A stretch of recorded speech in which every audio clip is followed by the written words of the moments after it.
This time on Watchers of Tomorrow, 5,000 Quatloos on Gepwin pile driving Isix.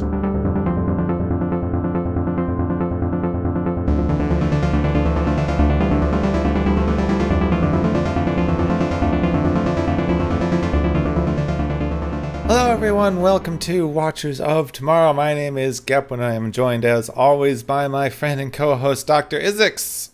Hi. And this week we watched an absolute turd of an episode. Yeah, I think that's about right. The Gamesters of Triskelion.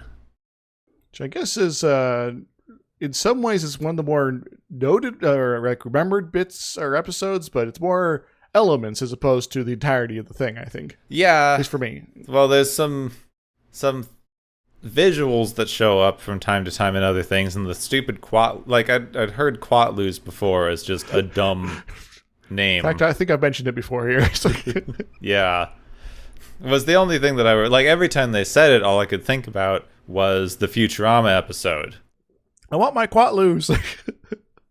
This was written by Margaret Ehrman, who wrote other contemporary TV, basically. There are many, too many guest stars in this episode. Whole pile of them. So I'm going to be mentioning the main two who we interact with, because everybody else either has no speaking lines or one speaking line. So they can... Or some grunting. Yeah, basically some grunting. So we have Angelique Pettyjohn playing Shauna. Shauna.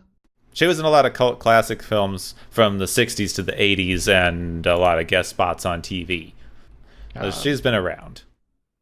I don't recognize a lot of these titles, but a couple of them I do. Like, I have no idea what Cargo of Love is, so... The only other particularly notable guest star was Joseph Ruskin, who plays Master Thrall Gult. Gult? Wait, is his first name John? Oh, God.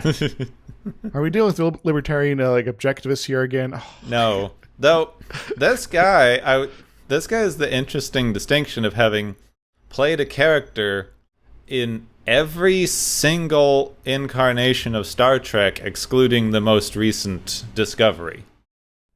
He was a doctor in Enterprise. He was a Vulcan in Voyager. He was like a Klingon and like another person in DS9. And he was also an alien in Star Trek Insurrection, which is how he gets into Next Gen. Oh, yeah. As well as playing several episodes of The Twilight Zone and Outer Limits. So he's gotten it. He's been in a lot of things, since the 50s. He was good. I'd have to look up his roles. He was on the first episode of Enterprise, the poor bugger. I think I remember his Klingon character from DS9, because it was the House of Quark episode was one of them. He's like the older Klingon, I think. Those episodes were horrible.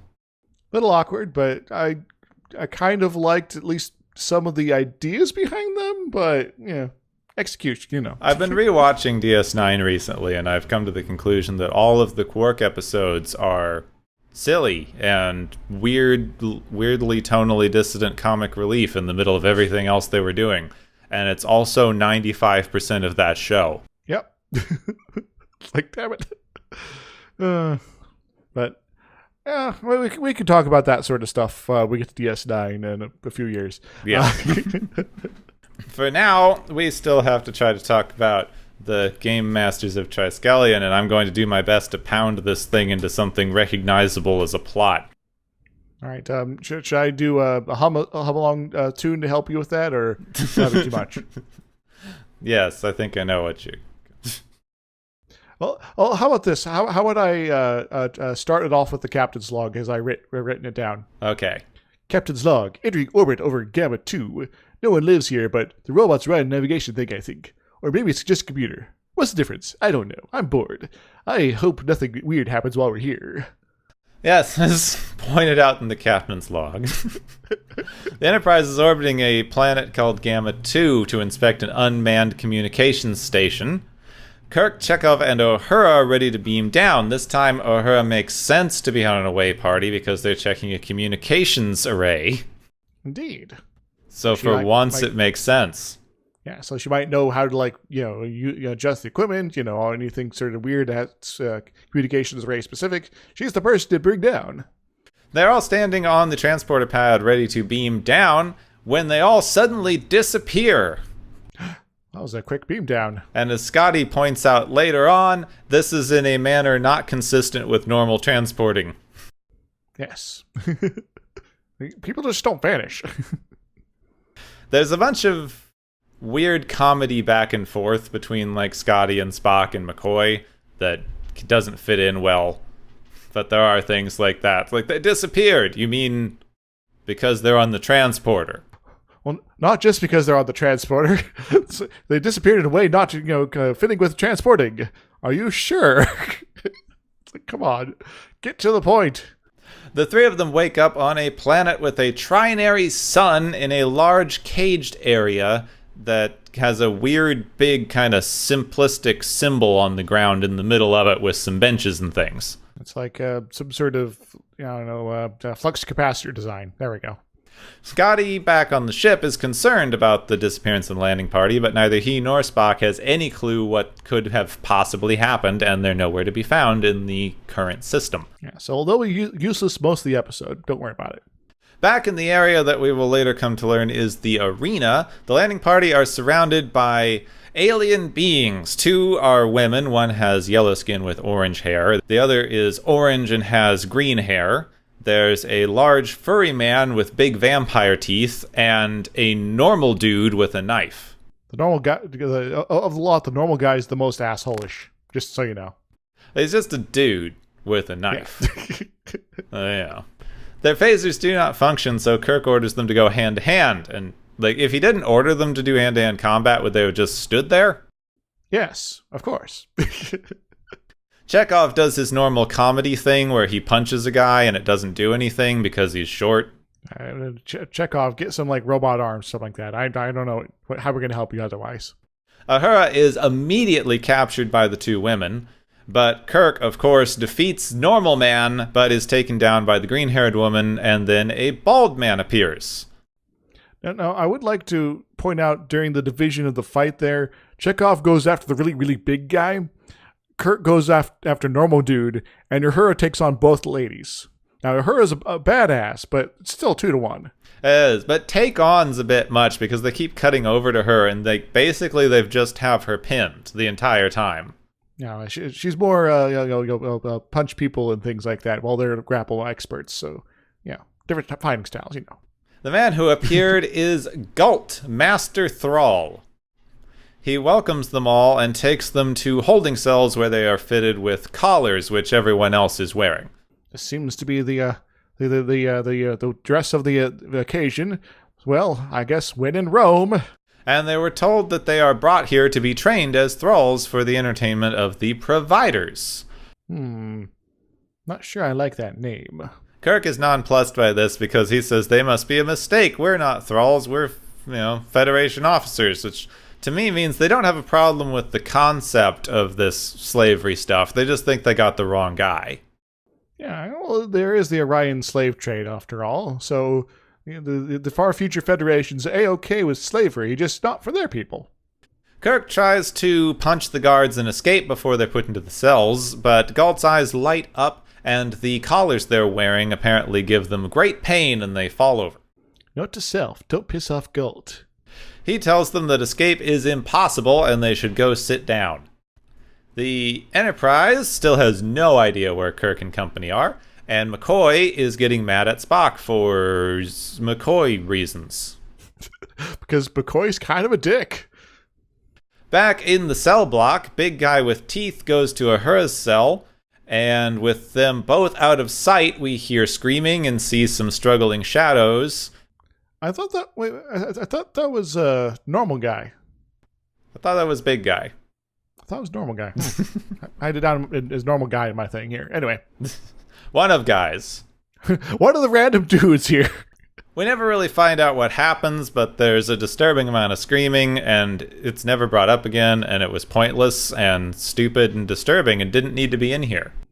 It was very uncomfortable. Also, the other woman goes into Chekov's cell, and she's looks big and muscular, so Chekov is uncomfortable, and this is funny, I guess. Chekov doesn't like powerful women. That's his preference, but still, this is kind of just being played in a really awkward fashion. Kirk's cellmate is the green-haired woman, Shauna, who comes in with a tray of food. And she's here to not assault him, but to feed him, apparently. Back on the ship, they've found some sort of weird energy reading thing. It's not much, but it's the only thing they've got, so Spock orders them to follow it, and McCoy and Scotty are nonplussed for reasons. It's like some sort of laser beam through a gas cloud or something like that, so it's going off in that direction. And then I have to wonder, so if this thing's like a normal, like, real-world energy thing, that would require them to be transported there, and it's going to be how many light years before, and so they should still technically be in transit. And I'm like, wait, I'm thinking about Star Trek too much as far as technical side things go. Yeah, Star Trek is not a techie sci-fi show. It's magic. Kirk interrogates Shauna. He learns that these collars are the way that they punish people for disobedience, and that she is his trainer. She's going to bring him food, and also that she doesn't know that she's beautiful. I tried to put a barf emoji in my notes, but I don't know how to read that. Yeah, this is the part where Kirk shows her the reflection in the tray, right? Yes. Yeah. It's like, you have never seen yourself before. I'm defining you specifically as beautiful. And that doesn't really give you much context on what the word even means still, but you know. Very unhelpful. Yeah. She's not permitted to talk about anything else despite his questioning, and then the gong rings, and apparently that means it's time for exercise. So I'm going to be doing jumping jacks. Well, the party are taken back into the arena where they were beamed in and begin practicing fighting with long pole weapons. I'm going to swing this. Don't cut my head off, please. Ow. Then Colt enters with a bound man, and that they're told that this man was inobedient to an order, and they are going to use him as a training dummy as punishment. Well, this doesn't seem very sporting.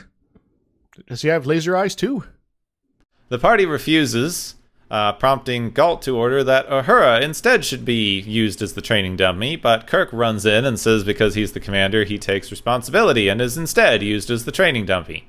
No, I guess that means we're not all going to be killed by Uhura, at least, so that's something. Big guy with teeth uses a whip and net to try to kill Kirk, who's now bound. Kirk, however, dodges most of this, apparently badly because he's got some blood and stuff on his back, but he's doing okay for a guy with his hands tied behind his back. And I think there's like a whip mark on his back after the commercial break. Yes. And so obviously they had some makeup changes. He kicks the big guy, and then there's a rest period in which Shauna gives him a nourishing drink and tells him that the guy is weak on his left side. So when they go back into the fight, Kirk manages to get his hands in front of him and strangle the big dude. Well, I guess Kirk wins at everything forever, even when he's tied up. Then a big voice from the sky tells them to stop. This is apparently Provider 1. As well as Providers 2 and 3, they are all impressed and start bidding large numbers of quatlus on the crew. Kirk doesn't much care for this. He's worth at least 50 million quatlus after all, right?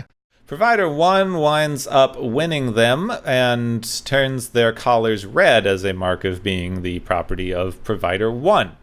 They also all take bets on whether or not the crew will be able to be trained or whether they'll have to wind up killing them eventually. So these are betting peoples of some sort.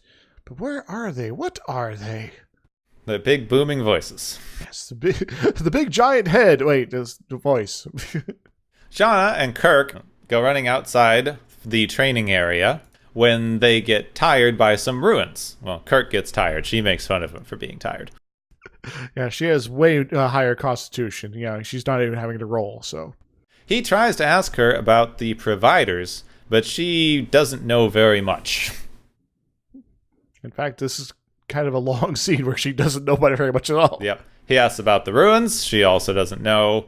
He asks if she's ever thought about the stars and the planets, and she's like, but those little light things, they can't have people living on them. It's like, but no, there's planets like this one around all the little lights. Oh my god, you've blown my tiny little mind, I guess. Wow. Wait, does this mean Kirk succeeded as wisdom safe? Then Kirk explains that this planet sucks because they're all slaves, and they aren't allowed to love each other. The most important thing, apparently. Yes. Well, is it before this point or after this point that she sort of suggests that, if he does well, she might become his chosen or something like that? I think it was right around there. Okay.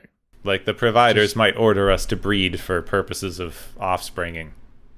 Yeah, so I guess we have to make the providers happy so we could have a happy ever after. She starts to tell him about the providers this time, but that makes them turn her collar on for a really long time. So apparently this being away from the arena was not far enough. Kirk gets really angry and yells at the sky for a while. When the collar shuts off, he says he wants to help her and kisses her. And then Galt pops out of nowhere and tells Kirk that he's amusing, but that won't protect him forever. All right, Galt. How can I be more amusing? Dance, I guess? Yes. Back on the ship, Scotty and McCoy are, for some reason, not okay with following their only lead. And they tell Spock that they want to turn around, and Spock tells them to shut up or declare mutiny already. Which is kind of amusing, but it's kind of pointless at the same time. Whole thing's pointless. Yes. They're like, we should look for them. We couldn't find them. We found this energy thing. But, we should look for them. Well, yes, that's what we're doing.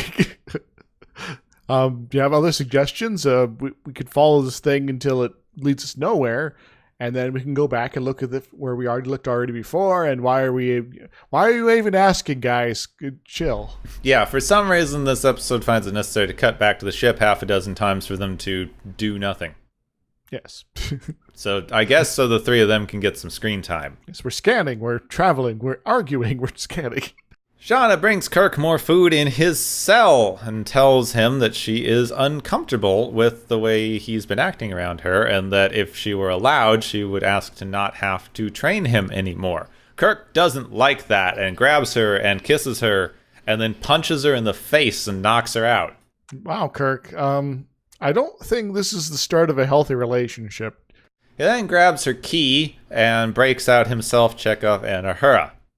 So the giant voices in the sky could see them outside the arena, but not right inside their own house. They run into the arena, but Galt appears and knocks them out with the collars. What did you think was going to happen? Maybe they should have worked on getting the collars off before this point. The Enterprise arrives, but the providers turn it off. Yeah, don't worry, your ship is here, but it doesn't matter. They let Kirk and the ship talk to each other for some reason. Just to make sure everyone's on board of this whole being doomed thing, Yep, so everyone's on the same page now. Yeah, professional courtesy. Kirk gives a brief recap of what's going on for the ship and demands to see the providers, and he's taken to a large underground cavern where three small colored blob brains announce themselves as the superior beings, the providers. Wait a moment, I know one of these brains. That's David Lister. They long ago evolved beyond the need for things like bodies, I guess. and now they're all really bored and spend all of their time gambling.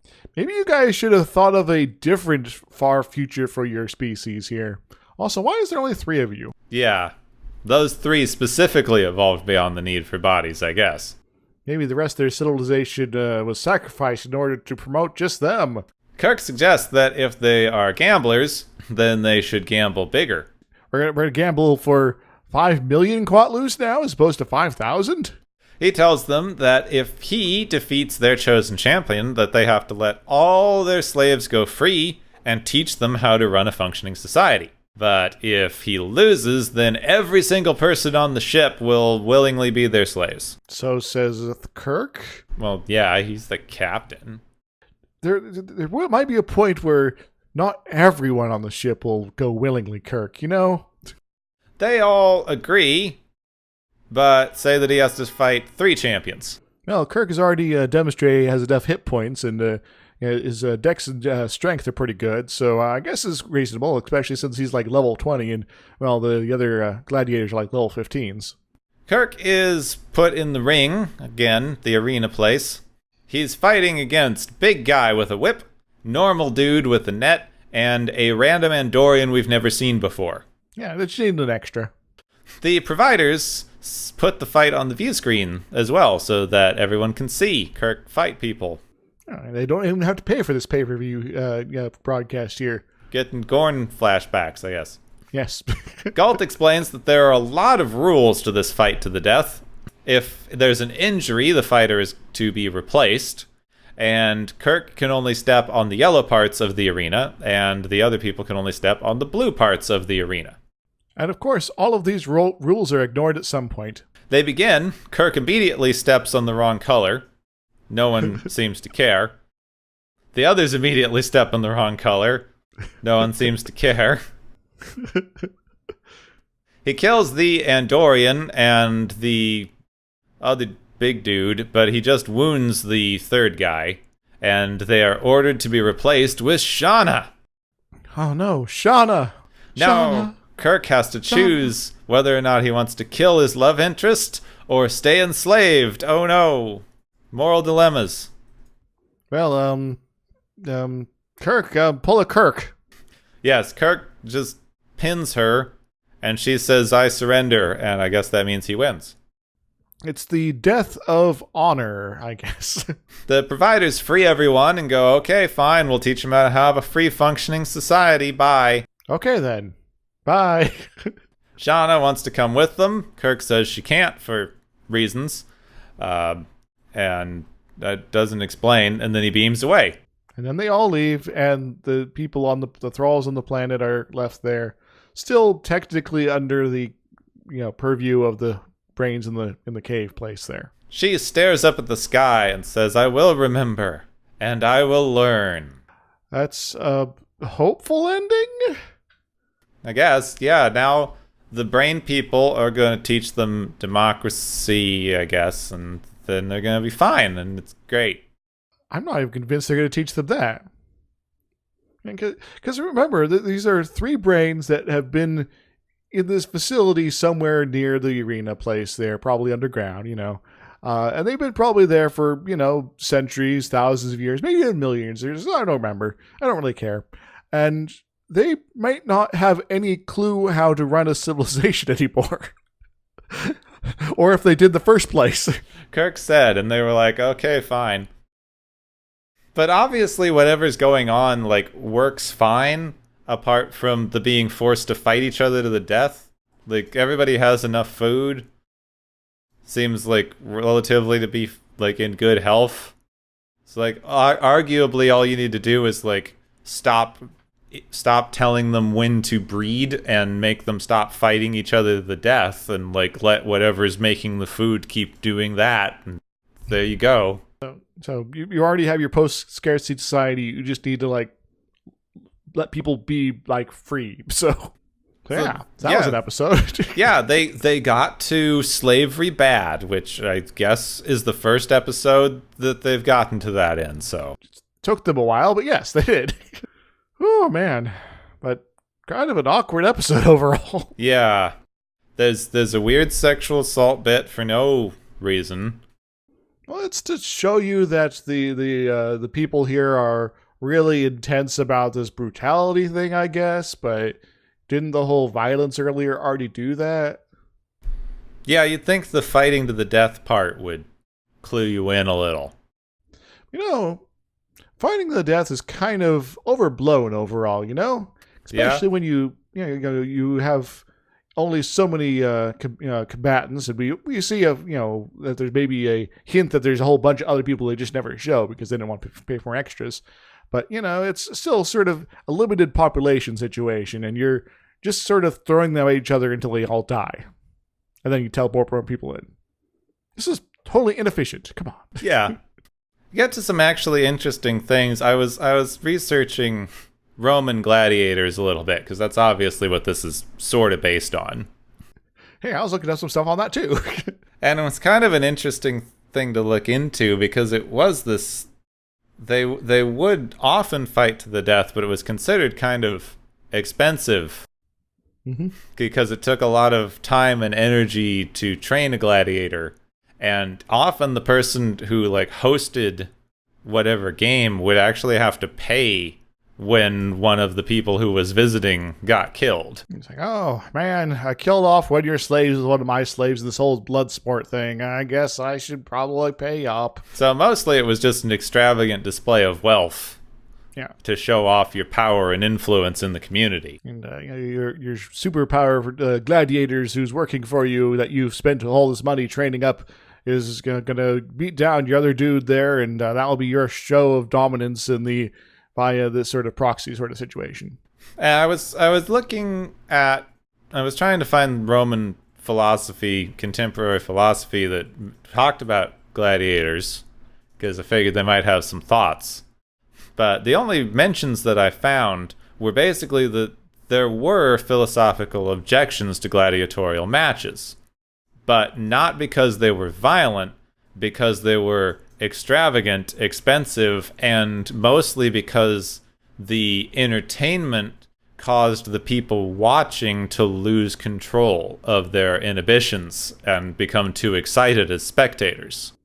So you're saying, the occurrence of like soccer hooligans was a gladiatorial staple as well. Yeah, basically. Also, too much drinking. There were even people who volunteered to be gladiators. Like there were civilian volunteers, like non-slave citizens of the empire who would, I guess they'd be paid a certain amount to basically put themselves into a version of kind of indentured servitude. Maybe like over this course of years, I'm completely beholden to whoever runs these gladiatorial matches, but you would be paid a lot for doing that. So I was like, I know I'm a violent person, but I'm too unruly to be in the army, so I'm going to go do this instead for a while and get paid for it. Hooray! Well, it's kind of an interesting thing. I couldn't find a lot of information on it in Rome specifically, but I've been hearing some stuff through this other book about ancient Greece, and specifically like Trojan Wars and things. Mm-hmm. And people of older eras had a much different way of thinking about violence and warfare and fights like this than we do, in a way that's kind of difficult for a contemporary person to wrap their head around. Yeah, it seems more, I guess, just something that happened, not necessarily something one should be just struggling to avoid or something like that. Well, sort of the main thing that came out of the book was that the intentional dehumanization and othering of your enemy was not something that was done, at least during the Greek period. Mm. And I think that carried into the Roman. They kind of mentioned that according to, like, as far as you can tell through some literary things, that may have been something that started a little more with Christian writing, like early Christian writing. So you wouldn't be dehumanizing your enemies. You would see them as a full person. Just both of you had to fight each other because that's what you were doing. And you would have like respect for the other person's abilities, and you would be talking to each other while you were having this engagement. Sort of, I guess the more contemporaneous-ish sort of vibe would be the swashbuckler, where you got the people with the fencing swords and they're bantering back and forth, and that's not kind of unrealistic, but that's. Yeah, I guess something a little more like that, where you'd basically both respect each other's abilities, and it's kind of this honor-based system that they sort of try to do with Klingons and stuff later on in the show. I don't know if they really understood it very well. Yeah, they were trying something, and yeah. And I'm not really trying to say that that's a better way of handling it, just the way that people would think about that kind of fighting and dying in combat is much, much different than the version of it that we would think of today. Where today it's more, violence is more often used to either control people specifically, or in mass combat sort of situations where you have no real. You often have situations where you can't even see the other side's face. Now, gladiatorial matches may have been different because they were often enslaved people from prisoners of war that Rome would capture. And it was this very weird sport with rules, like the kind of modern interpretations, like movies like Gladiator and things, where there's just this massive amount of chaos and random stuff happening and steampunk crossbows and things. That was a very weird movie. So what you're saying is maybe a little bit more closer to modern professional wrestling than it is. A lot more, because there's good historical evidence for there having been referees, or at least something analogous, who were on the field. Gladiators were trained in different fighting styles, like some ranging from heavily armored and very slow to basically not armored at all, but with a long-range like trident or spear weapon. And try to poke you from far away. Move. A lot of the kind of like sport of a gladiatorial game was debating, like speed and defense versus, speed and agility versus slowness and defense as fighting styles. So, what sort of side of this would give you the better numbers in order to effectively defend or DPS or whatever?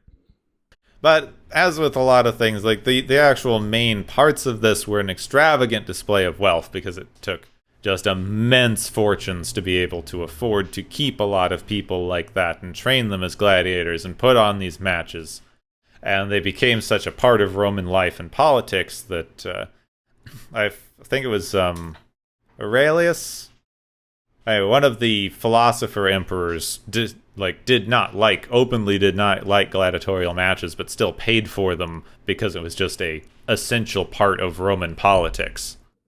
Marcus Aurelius encouraging blunt weapons, is that what you're mentioning here? I think so, yes. I forgot to write down the name in my notes. Yes, that was like in the late 100s, I think it was. But that, I don't know. Now we have whatever this was. Yeah.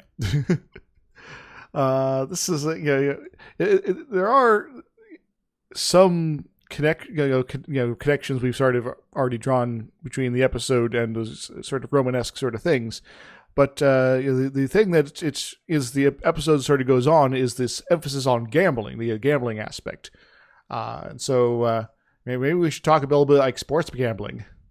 Yeah, I don't get it personally. But I tried gambling once. The slot machine took my money, and I got mad at it, and I stopped. It's like, well, this was not a fun game. I'm out. But I guess it kind of go back to that. The gladiatorial Roman times. You have these sort of debates over defense versus speed and all that fun stuff. It's very similar in spirit to the 49ers are going to have this sort of season because of this player or something like that. Or this other sports ball team is going to go all the way and really take the home team to state and all that fun stuff because X, Y, and Z, and it's all sort of there's a idea of analysis of the teams, the players, etc., the strategies in order to try to come up with a idea of how the outcome's going to be. And then there's that human sort of itch of, okay, if I am so smart and I can figure out the most likely outcome given all this information I know about the sport, the players, and all that fun stuff, then maybe I can use this to my advantage and make some money off of it. And hence, gambling. Well, from the context of the episode and other things that I've heard, not being a person who does gambling or talks to very many people who do, just from random things that I've heard and read. A lot of it seems to be to add extra stakes to something that you're not otherwise directly involved in.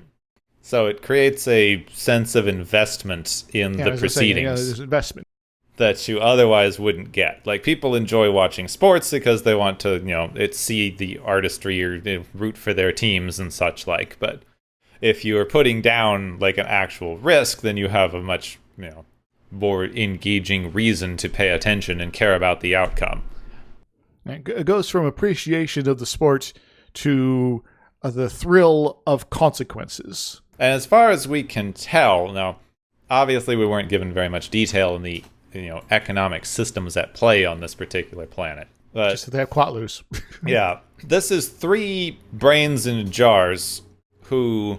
It's not even jars, one jar. They shared it. 3 brains in a jar. And they don't seem to need to use money for things.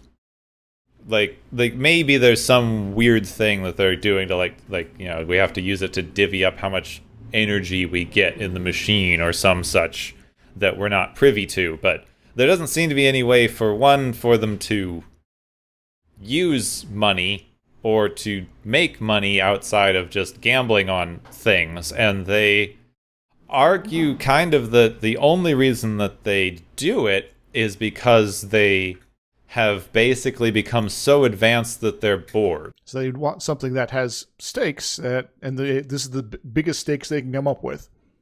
Which gets to a fairly common trope in various things of just this, disaffected, has everything they could possibly want and is tired of life rich person who is going to, start gambling on things that you normally wouldn't gamble on. Kind of like the most dangerous game sort of idea where, people are so rich and bored of normal things that they start hunting people for sport because it's the only thing that can give them true entertainment anymore because they've become so separate and disconnected from humanity and our normal things that give us pleasure. I must have the ultimate challenge, and what other challenge is more ultimate than human beings? So here's your stick, here's my gun, don't worry, I'll get to keep the gun the whole time. You have fun with your stick over there. Wait, I just broke your stick, bye! And they manage to give themselves a somewhat unfortunate subtext to this by saying that the brains developed into brains and advanced beings specifically by being academics. Yeah. I guess this sort of perspective could potentially strike anyone, because I will, as someone with a academic background, I will never claim that we're someone of that background is necessarily ethically or whatever way you want to strike it better than other people. It just you made a different life choice as far as what you want to sort of pursue in your life. But it is, and so it is very I guess believable to me that just the worst people ended up getting this point. So it's like, oh, this is actually kind of believable. Oh dear. As far as the context of what they're doing, they have 3 brains who became brains by being brainier than other people. And now they are so disaffected that they have to literally bet on blood sports for no reason other than betting on blood sports. Which puts here's academic braininess versus Kirk's ability to fight and win, because he doesn't outsmart them or something. He bets on himself being stronger than everyone else for no particular reason other than that he believes himself to be.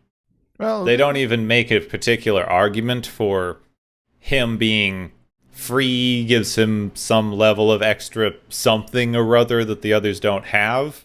It's just, nope, he's Kirk and he's better. Kirk just remembers the previous episodes in the series. That's all he has going for him. So yes. he knows he has main character plot, immunity. But no, you're right though. It's sort of ridiculous. Kirk just was like, well, I am just assuming I'm awesome, and thus I'm going to be able to win. So I'm not going to try any other sort of way to negotiate a solution to this matter. Maybe give the brains something else to do. How about that? Then again, they kind of did in a way. They switched from watching MOBA games to grand strategy games instead. When you think about it, I thought was kind of the argument they were going to go for. I thought at first, they're saying that they do this because they're bored, and he's going to present them the challenge of building a society. That would have been like a much better, much more sensible offer as opposed to, well, I'm just going to beat up some guys now. He uses their gambling sin against them, basically, but not in a clever way, just in a I know I'm better than you way. Here's something I would have kind of liked to have seen as an alternative. That there'd be, say, I don't know, divisions in philosophy between the brains. So maybe one brain would only accept a fight to the death sort of solution that we got in the episode. Another one would be all about finding anything else to do in general. And one would still need it to be, an alternative would still need to be couched as a bet of some sort. And so, Kirk would have to, would sort of dabble, poke at each of these options until he figures out, I can get at least two of them on board with one of these. But it has to be, of this nature. And that would either, lead to the, similar solution to what we got in the episode, or the, I'm going to bet that you can't build, turn these gladiators you got into a civilization. And they're like, well, of course we can. And what do you mean? We're just awesome. It's like, well, if you're so awesome, then why don't you do it? Prove me wrong. And if you're able to pull it off and say, I don't know, 300 years, we'll come back and become your slaves. How about that? That would have required characterization and might have taken time away from making out with their guest lady. Oh, yeah. Guess we can't have that. Yeah. That's kind of a silly ending. Well, the only other thing that I could think of when I was researching this stuff was the good old brain in jars scenarios. Oh, yeah. I didn't even think about that. Which is actually kind of interesting when I was looking at it, because the brain in a jar is a pretty classic philosophical skeptic thought experiment. And how do you know you're not a brain in a jar, Gepwin? Yeah, I don't, basically. How do you know I'm not? You're a potato. Oh, yeah. We covered this. Gotta pay attention to the deep lore. How do you know I'm not a potato in a jar, then? So what I thought was kind of interesting is the brain in a jar hooked up to a computer that's just feeding you information is actually a kind of modern updating of an original thought experiment that Descartes was using for his initial realm of philosophical skepticism, called the evil demon thought experiment. I love those evil demons. His basic idea was pretty much the same. What if a demon of unknown power was trying to convince me of a false version of reality? Like, how would I actually know that what I was seeing was real as opposed to some, supernatural being just showing me something? Guess I'd have to question what purpose a demon would have in such a thing. But the basic idea with the philosophical skeptics, which hits its usefulness limits, is everything that you experience as a person is your brain interpreting external inputs. So if you don't got those inputs, you don't, how are you going to interact with the world? How are you going to perceive it? How are you going to understand it? And it's kind of that thing, people bring this up from time to time, like, nothing is actually a color the way we perceive it. We are just looking at a reflection of light in a certain wavelength that is interpreted by our brain as being a color that we see. And I've thought, for years and years, I thought about this exact question. It was like, how could I describe, say, the color green without just calling it green? Is there other words in the language that could convey the impression I'm getting from looking at this particular color that would give people an idea of how I perceive it? That is, and how I might be able to determine how they perceive it differently, if at all. And I couldn't come up with a good answer. So. Yeah, exactly. Yeah, and it's basically impossible. And it's a useful thing to say, like, your knowledge has basic limits. And if you're trying to start as observation as a place of certainty, how can you be certain of those observations? If you don't got good sensors, what up? Now, of course, philosophical skepticism reaches a kind of logical uselessness at a certain point, because you can all day sit there and go, but how do you know? But at a certain point you have to move on. It's like, well, assuming I know something, then what does that mean? And then you can actually move forward, perhaps. And It's sort of dead end. that was kind of the ending that they used for the Brain in the Jar stuff in Next Generation when they did the thing with Moriarty that we'll get to in a while, but they basically trapped someone in a, unreal universe that they couldn't tell the difference of. And then they were there, so fine. I believe Moriarty shows up the first time in season 2 and the second time in season 6 or 7 or something like that. I think so. So that's going to be a while off. But, that could have been a way to deal with the brain things, because how are they actually getting sensory inputs, or what kind of sensory inputs are they getting? They seem to be hooked up to a computer. They don't have sensory organs as far as anyone can tell. Yeah, they glow when they talk, but that's about it. Also, the other thing that people don't really bring up with this, we've kind of mentioned it from time to time, this idea that you could take your brain and put it in something else. And it would still work right. Yeah. Now, aside from, even if you assume that you can hook it up to something that would keep it alive. And sort of artificial circulatory system that will feed it with nutrients and oxygen and all that good stuff. There's just a certain way of taking inputs that your mind, like your brain would have structured itself for, that just wouldn't function anymore. Basically, your ears are USB plugs, and your tongue is serial ports and all that fun stuff. Now, eyes HDMI. You could, like they say in this thing, if you understood brains well enough, you could probably put inputs into it that would be, essentially the same as what you were getting. But things like you can put your brain in a robot body, or you can swap brains with even another person. Like the difference that your brain would suddenly be facing would render you basically incapable of doing anything. It'd require quite a learning experience. There's at least one story, but there's several stories of things like this with people who were born blind. So they never had any vision at all.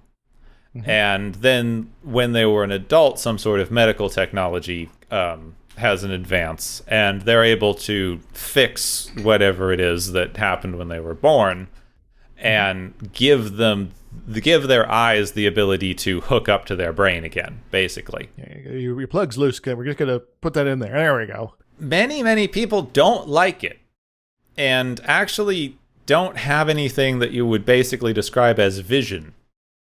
At least one person, the one that I can remember offhand, basically said he would see a cat walk by, but he wouldn't see a cat. He'd see a bunch of disconnected, like, here's a paw and a tail and a weird sense of movement and the color black. And just all this weird disconnected things because he wasn't used to seeing stuff. It's a skill that you have to learn. You just don't remember it because you were an infant. So there's sort of a collection of data pieces that the infant brain is more able to learn how to process than the more adult one in that case. And eventually you could learn it, but it just will take some time. Yeah, I think a lot of people who have hit this scenario have often just had it, taken away again because they do not like it and they were functioning fine before. It's like, well, now I'm just disoriented and distracted, so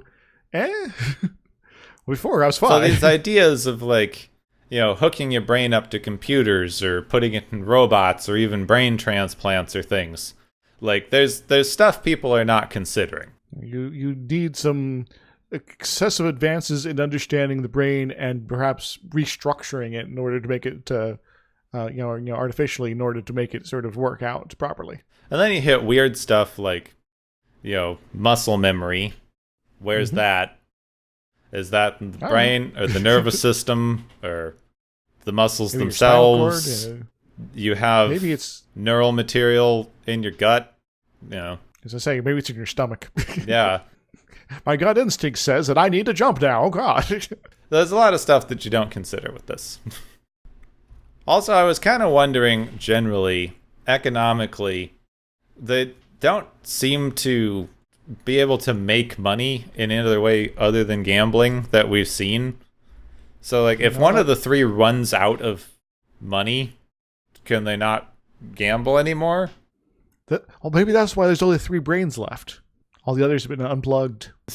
Yeah, if you run out of money, you get unplugged from the system. I've cracked the case. I found the solution. The entire thing is based around there being 3 brains. They have 3 suns, they have 3 brains, their symbol has 3 things, there's 3 colors on the one dude's necklace. Yeah, it's so the 3 is probably not a recent development then. Then again, now I'm thinking about Rama again. Anyway. They named their planet Triskelion. Well, it used to be Quadrillion, but then we had to blow up a star because one of us died, so... I didn't find any information on this, but I still bet that this is at least somewhat inspired by Gamesters of Mars, where alien beings who were basically just heads with spider legs who sit in, empty bodies to move around, capture people from the rest of Mars and use them in giant living chess matches. That sounds awesome. Yeah, it's a much better story. All right. Maybe we'll cover that someday. Like every other one of the Edgar Rice Burroughs Mars stories, it's eventually solved by the guy from Earth being superior and punching people. Punch it harder and everything will go right. Hooray! Yeah, that's basically the core of that. And Tarzan. Those books are very punch heavy. I guess there's maybe one more quick thing I was going to touch upon, given that these are supposed to be brains that are so much more, quote, advanced than us. Would this count as like animal blood sport in that case? I mean, if you were going to think of it as them actually being more advanced, if you could have some sort of level. In the context of the episode, yeah. They would probably think of it as something like animal blood sports, which we also generally think of as immoral. Yep. So we're immoral from either this side or that side. These brains are not nice people. No. Maybe they'll have a follow-up episode in the Picard show where they go Triskelion and we have them Picard's like, I'm going to now lecture you brains until you finally get over yourselves. That'd be interesting. That should be a functioning society, Kirk said. Yeah, and they haven't just turned it into Crusader Kings, the Star Trek version. That was an episode of Stargate Atlantis. Yes. I was trying not to mention it directly because I think I've mentioned it in that episode before. So. It's one of the better episodes. Because Rodney gets his face on the flag, and that's how they recognize him. They show him on the planet, and they're like, "Oh, it's our not provider, but our person, the person that we talked to through the computer thingamajig. Hooray!" Well, tell us how to beat up the other guys. It's the absolute best version of what if the video games were real that I've ever seen in a TV show. Yes. Yeah, I still have some questions about the timeline as far as how quickly the societies are changing there, but yeah, it kind of works. Yeah. It's evil. It's like magic ancient technology. It's fine. Yeah, they can, teach everybody. It's like, yes, you now have the ability to create this machine because the machine told you to. You didn't actually develop it. But you got enough knowledge points in order to do it, so you were able to do it because we told you to. Anyway, this is not yet a Stargate show. Maybe eventually, but not yet. Anyway, got anything else, or are we about out of random things to talk about at this point? Well, we've stopped talking about Star Trek for a bit now, so I think it's time for the Galaxy's favorite game show!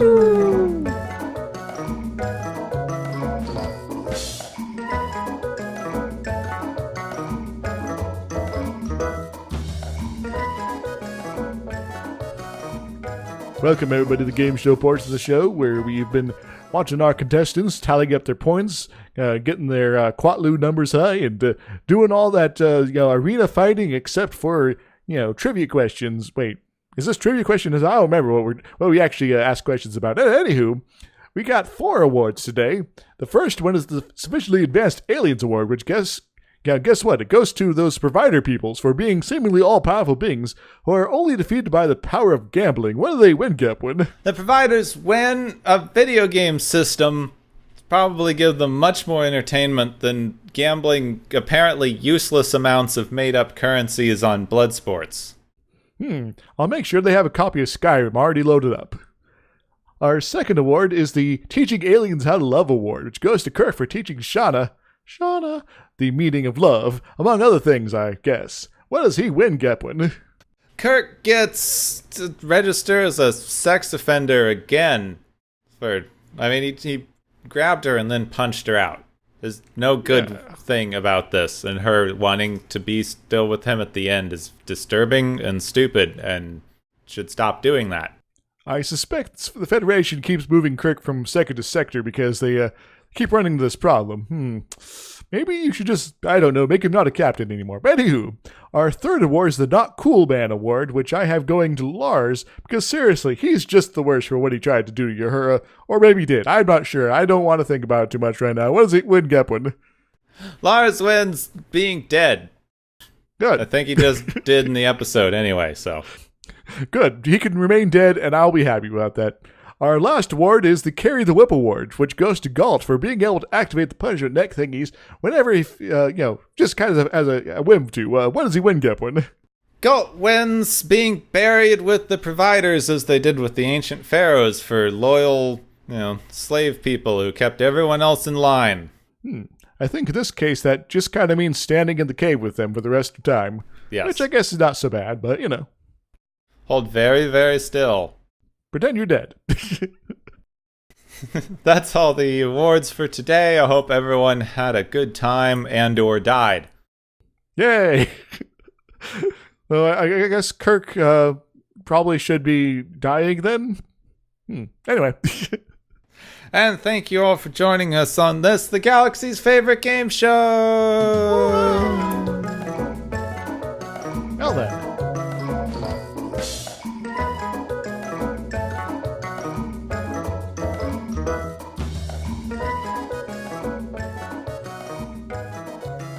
It's Earth 2.